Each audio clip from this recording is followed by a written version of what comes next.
Hi everyone, welcome to MR2200 Retailing. My name is Paul Tilley, and in this course we're talking about retailing. Today we're looking at Unit 3, Strategic Retail Management. So what exactly are we talking about specifically? Well, from a learning objectives point of view, we're defining what retail strategy is. We're defining strategic planning and distinguishing between its various components. We're looking at the concept of a situational analysis and constructing a situational analysis. We're identifying and distinguishing between market segments and market targets. And we're defining and distinguishing between the various positioning strategies that an organization may use. And we're applying these positioning strategies to a given industry. And we're going to analyze and apply the multi-channel retail strategy. You'll find that this is Unit 3 material, and it's covered in Chapter 4 of the textbook. Retailing is really where the customer meets the product. Retailing really involves all the activities, including selling, renting, and providing goods and services to the ultimate customer for their personal, family, and other non-business use. So the key is that this person that we're selling to is the end user. In this unit, we'll discuss retail strategy, particularly in the Canadian context, and how these retailers around this country use strategy to gain and sustain competitive advantage. We'll also discuss the role of technology, particularly internet-based technology, on retailers. First, we're going to look at defining retail strategy and distinguishing between the various positioning strategies.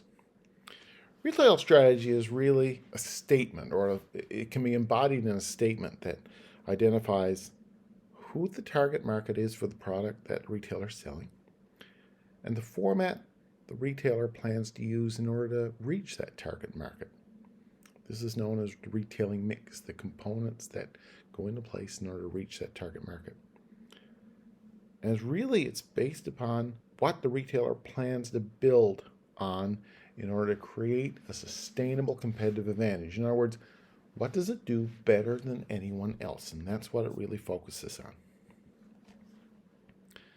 So retail strategy in the target market is really referring to what we're talking about there is a target market that is an identified group of people who will respond similarly to a given group of marketing actions, okay?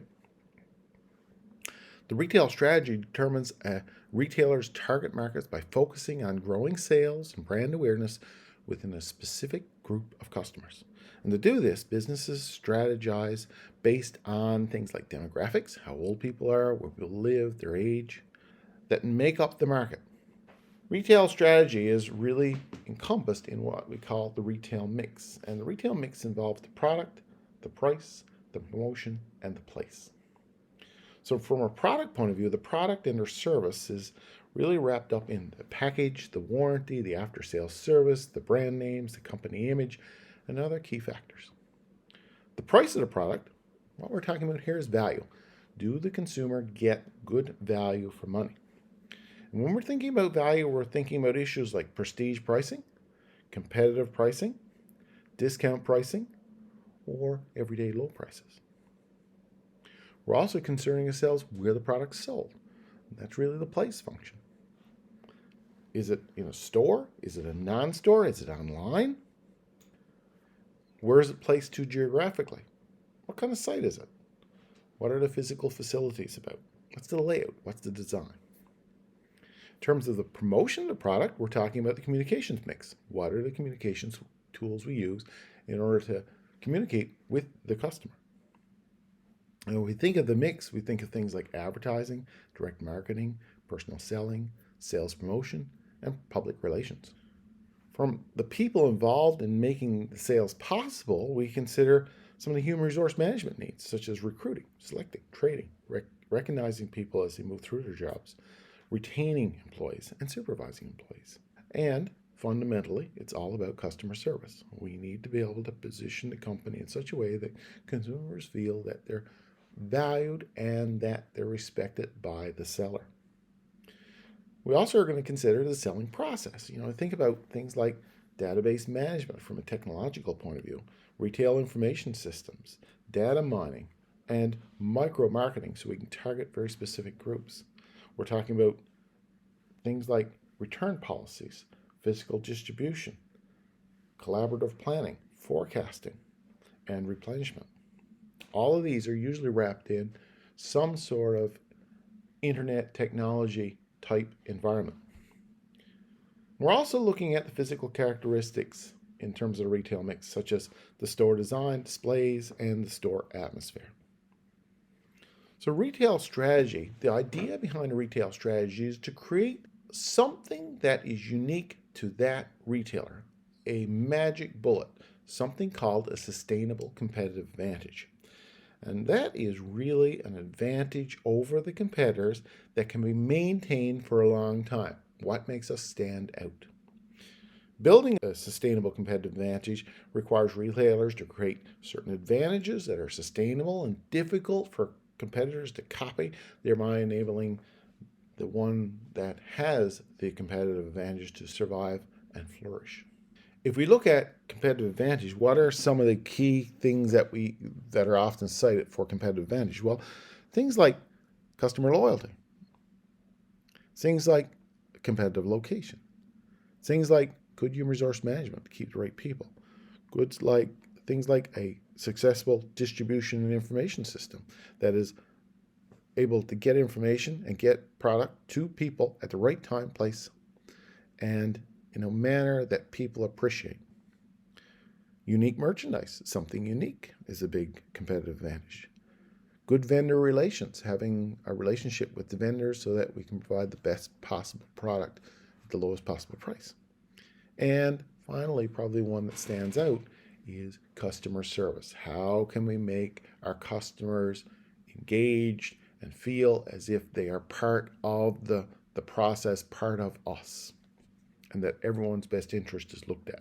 In terms of retailing strategy, competitive advantage, and brand loyalty, building customer loyalty describes the dedicated effort, and it is a dedicated effort that needs to be put in place to build an emotional relationship. And the key word there is emotional. It is a relationship that is real between the retailer and the customer.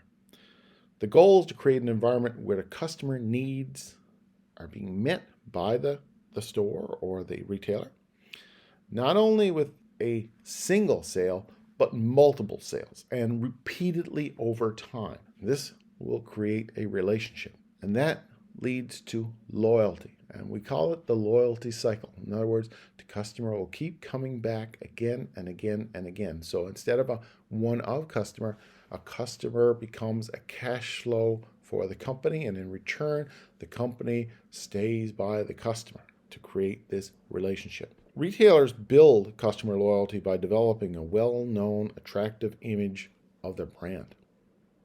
Usually it involves their name and being embodied with all of these attributes that we talked about.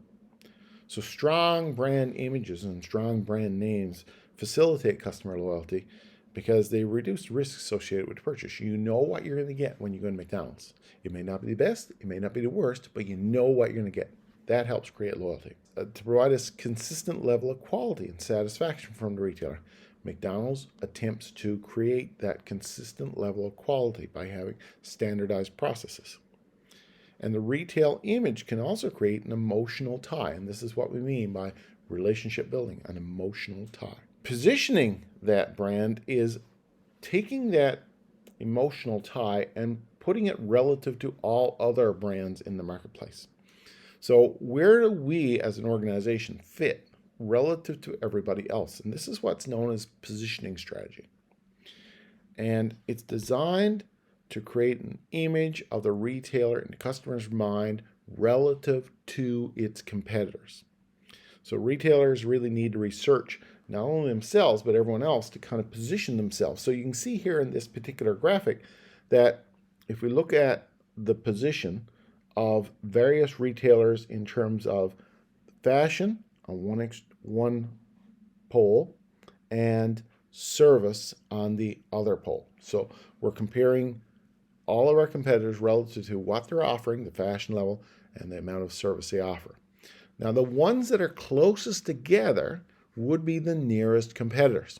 And you can see the 4 quadrants created would indicate which ones, for example, are very fashionable and very focused on the customer, and which ones less so. So you can kind of feel where you fit relative to your competitors using this thing called a perceptual map. And for every retailer, there is an opportunity to create a perceptual map relative to their competitors. So these perceptual maps can show the retailer how existing products and services are viewed by the customer in the marketplace. And that will allow the firm to decide where their product should be placed in the eyes of the customer. Again, the perceptual map is in the perception of the customer, the eyes of the customer. So a retailer can really discover any potential gaps if they do one of these maps between where they want to be and where they are. So in order to build a perceptual map, it's really a diagram. And all we need to do is think of a couple of major strategic categories that we want to compete on.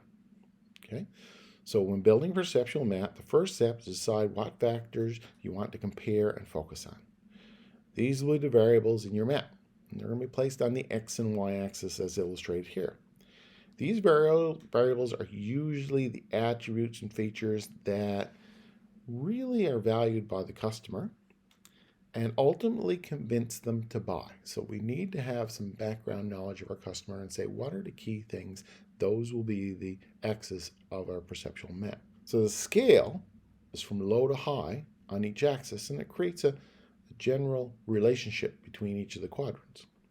So we plot perceptions from customers, and again, it's the customer perception of all of us who are in that marketplace. In other words, ourselves plus the competitors. So you can see where you sit relative to everyone else. And here I have an example of fashionability versus service levels. What are some of the benefits of perceptual maps? Well, they gain, through them, we gain a better understanding of the market segments. We find out how the target market perceives our brand. We assess the changing market position of our competitors, and we consider whether we should change as well. It helps the business spot gaps in the marketplace.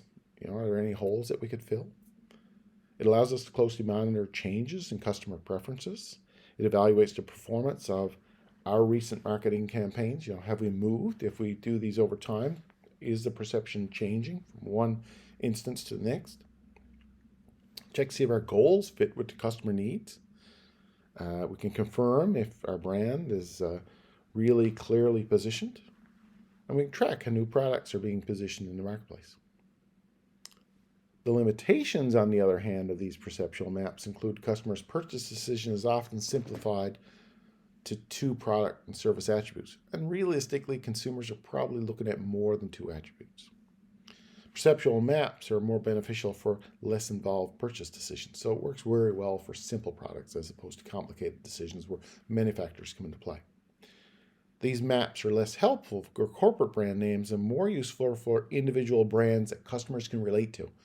So if we're thinking about a brand, Pert Shampoo, for example, people can relate to Pert Shampoo.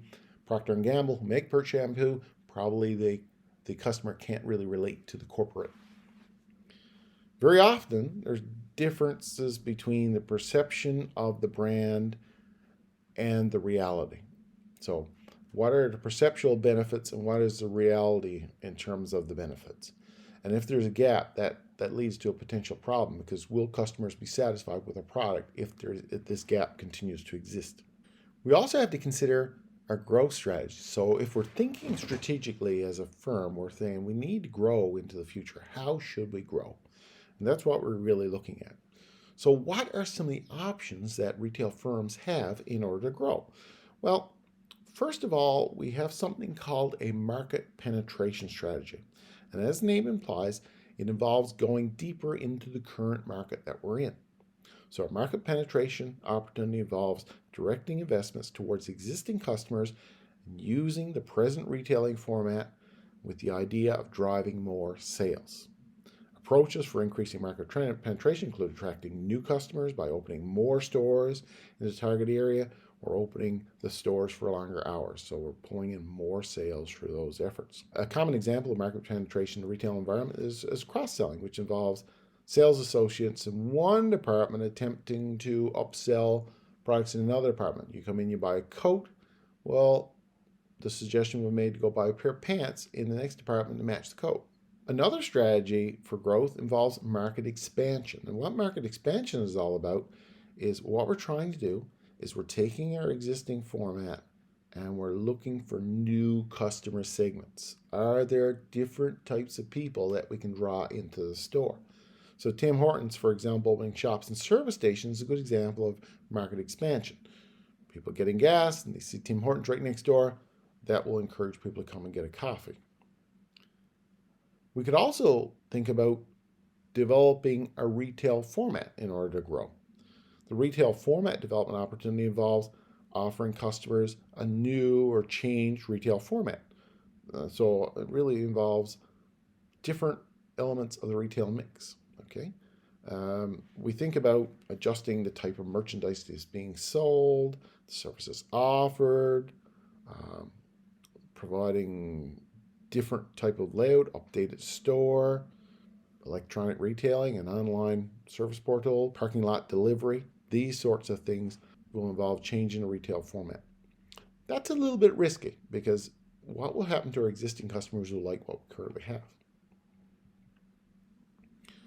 Yet another type of growth strategy is something called diversification. Now, diversification is really involves a new retail format directed towards a new group of customers.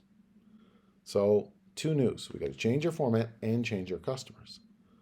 So we could think of diversification as when Loblaws offered banking services, for example. New format, new group of customers. So diversification opportunities are either related or unrelated. In related diversification opportunities, the present target market and or retail format share something in common with the new opportunity. This commonly might entail purchasing from the same vendors, using the same distribution system, using the same management, using the same information technology, these sorts of things. Or alternatively, unrelated diversification could be applied and there's no real commonality. In other words, brand new group of customers are brought into a brand new environment. That's high risk. Part and parcel of diversification is something called vertical integration. And that involves a retailer buying up its wholesalers, who it buys from. So effectively, the retailer starts buying members of the channel or heavily controlling members of the channel. So when a retailer integrates by purchasing or otherwise partnering with distribution or manufacturing concerns, is engaging in what's called backwards integration. Some manufacturers and designers follow forward integrating in retailing. So, for example, a retailer buying a supplier is known as backward integration. A supplier buying the retailer is forward integration. There's other ways to gain competitive advantage too. Unique merchandise is probably the one that stands out most. Some stores seek to offer something unique, something different, an entirely different environment. And that's something really that retailers like Costco try to do. They always try to have something unique. It's only found here. Another approach is improve customer service. Some retailers stress customer service above all else. You know, there's a famous story of a store in England known as Nordstrom. And Nordstrom are all about customer service. And there's a story or an urban legend going around that someone tried to return a tire to Nordstrom, a tire that they had purchased. And Nordstrom took the tire back. Nordstrom doesn't sell tires. So if we can argue that really that's more of an urban legend, but it does point to the issue of we'll do anything to keep the customer happy. Stores have to find that balance between driving themselves into bankruptcy and keeping the customer happy. Another popular way that's been used to create some competitive advantage is loyalty program. So a loyalty program such as an Air Miles card or something like that encourages the customer to build up points. So the more to buy at your store, the more points to build up. So if they can only collect points at your store, the idea is that it will only come to your store. Well, let's look closely at defining strategic planning and distinguishing between the various components of strategic planning. Strategic planning is really an articulation of a vision. A vision is where you want your store to go. Okay, this is where you see your store in 5 years. The question is, how are we going to get there? The strategic planning is all about how we're going to get there. We look at the strategic planning process. It involves a number of steps. We need to define what our store is about, our mission. We need to conduct a situation audit. Where are we to now? What is the situation that we find ourselves in? We have to identify strategic opportunities. What are some of the options we have in terms of directions? We have to evaluate the alternatives. So looking at those options, which ones do we think are best?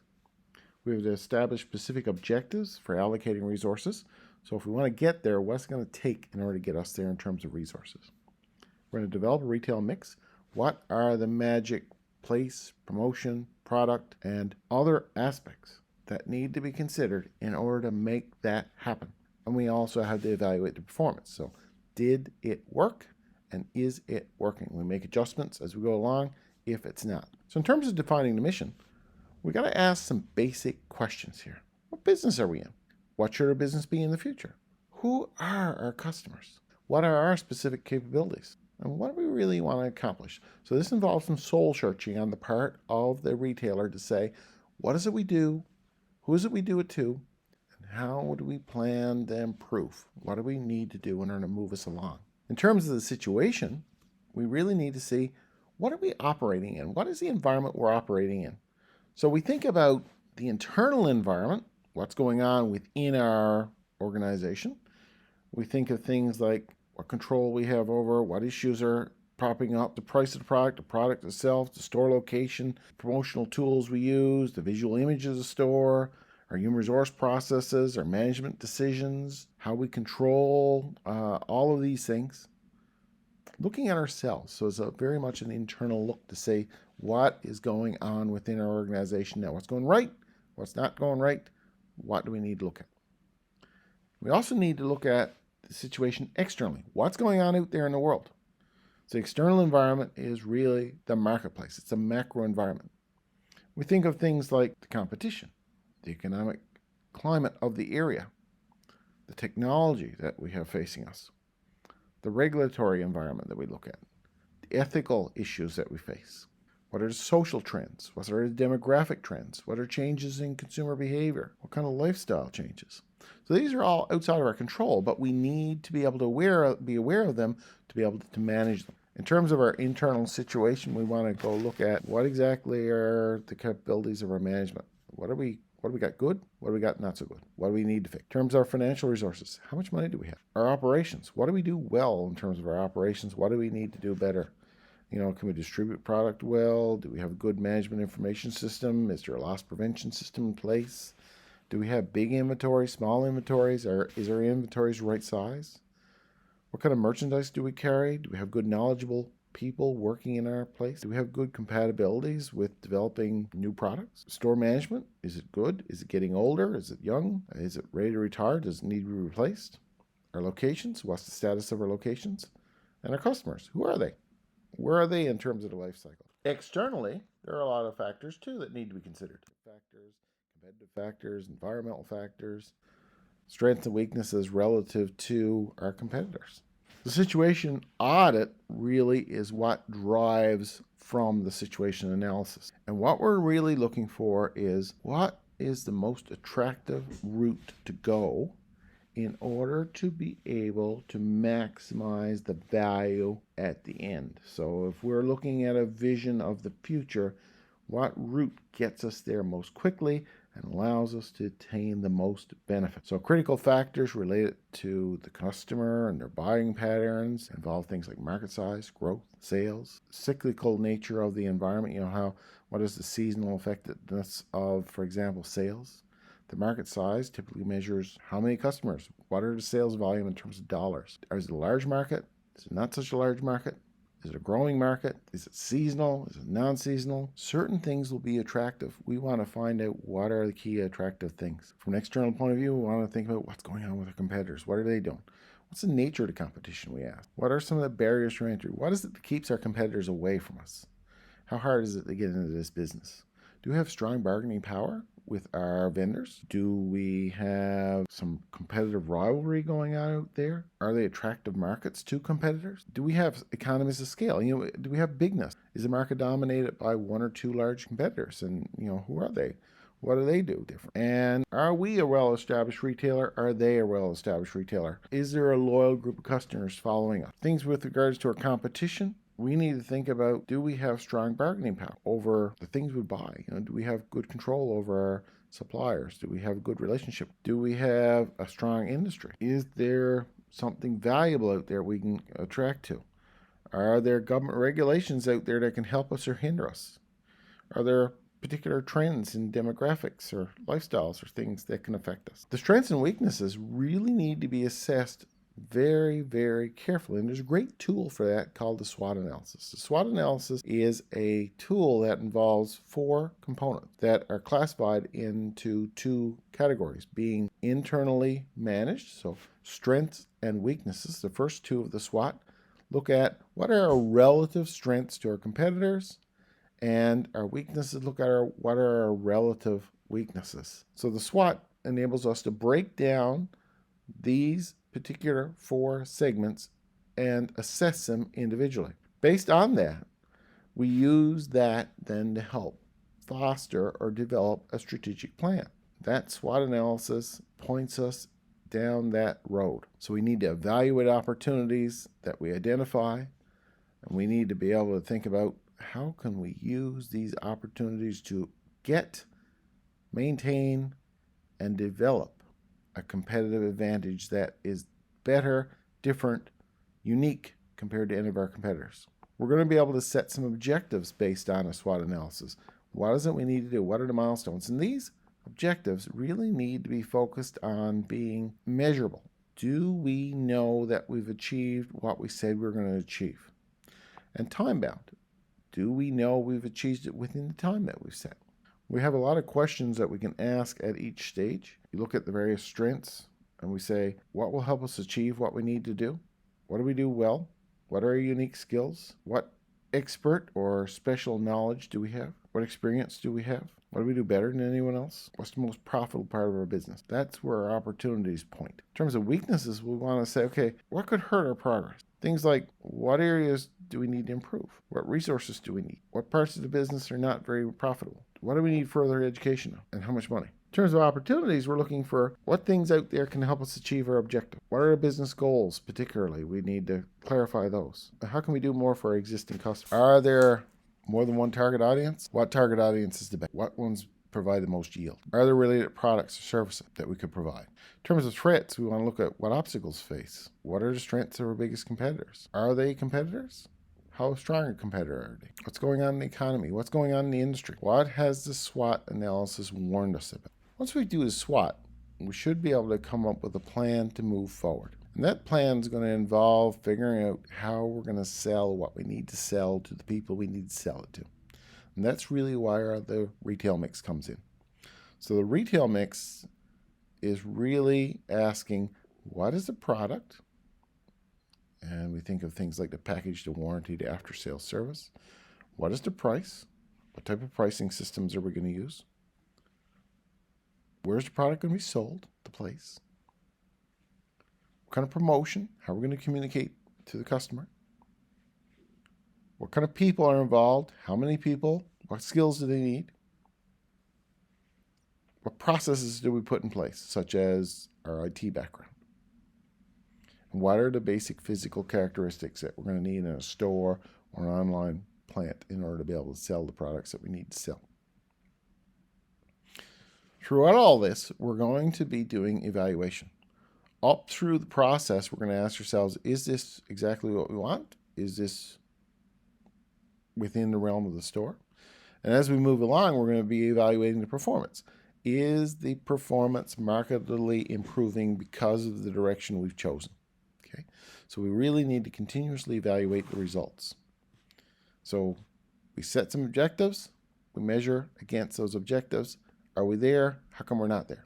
In our next section, we'll be looking at identifying and distinguishing between market segments and targets. A market segment really is a common group, and they are put together because they have common needs, common interests, will respond commonly to a given group of marketing actions. So market segmentation creates subsets of a market. That subset is based on any number of factors, including demographics, needs, priorities, common interests, and other things. First and foremost, we need to think about the various market segments that are out there for our store, our retail establishment, as we move through a strategic planning process. We identify then the ones that are the most potential. If there's a huge demographic segment that we thought could make a lot of money on, that one's a very good one that we should target.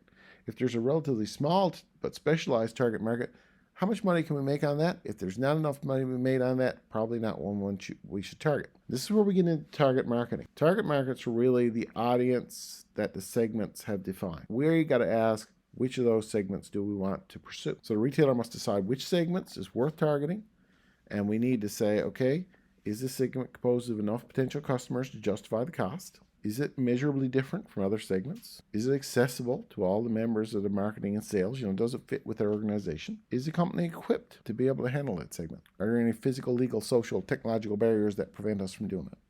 So we really need to do a good assessment there at that target market stage. Some companies are fairly large and they say, okay, I don't want to just focus on one or two. I want to have multi-channels, multi-segments. That gets more complicated because there's more people involved and more balls up in the air, more targets to reach, more resources required to meet those targets. This is why it's really embodied in this concept of multi-channel retailing. Multi-channel retailing is really a business strategy that goes after different groups. It offers your customers different sales channels to purchase from. The most common types of sales channels include physical stores, online stores, or e-commerce platforms like Shopify, third-party marketplaces such as Amazon, social media platforms such as Facebook Marketplace, Pinterest, and various mobile applications. So that's a good summary of that material. If you have any questions, please let me know.